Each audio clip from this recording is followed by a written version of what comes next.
Enforcement leaders in our area tell us how they're seeing the investigation of this morning's apparent terror attack down in New Orleans. They're talking to us about the complexity of the investigation and what could have been done differently perhaps to prevent the violence. Your reporter Lauren Harkson joining us with that and more on this really awful start to the new year, Lauren. Yeah, Steve, Josh, it's just horrible. People should be celebrating the start of 2025, not mourning it. And local leaders tell me this is a good reminder to everyone that safety should be top priority. This is just a tragic way to start 2025 in this country. In the early hours of the new year, a terrorist attack on U.S. soil. People are starting this new year off with the loss of life, and their families will forever be affected by it. Former Birmingham Police Chief A.C. Roper says with large crowds comes large safety plans. And you try to plan for every contingency because you recognize there's people out there who are trying to outplan and outwit you. As you plan, and in this case, you're talking about people who are out there in the street, people who are enjoying the new year, and this truck drives on the sidewalk and gets around the barriers and starts plowing through people.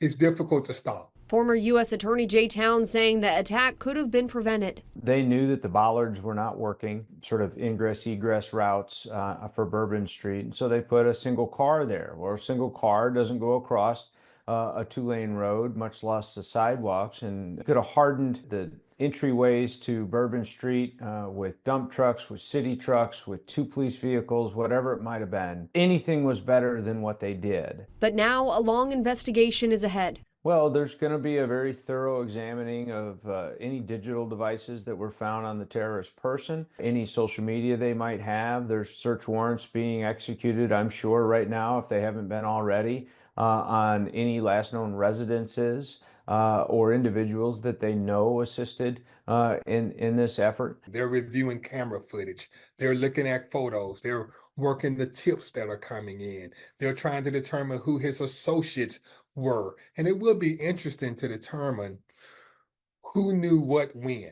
Though the suspect who drove the truck is dead, Towns says other people could still be charged in this case. There are a number of federal crimes. There's obviously over 5 dozen attempted murder and murder charges at the state level that could attach to the others that are involved.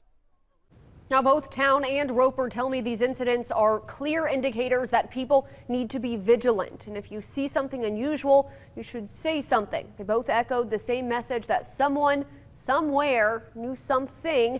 And if one brave person came forward to law enforcement, lives could have been saved today.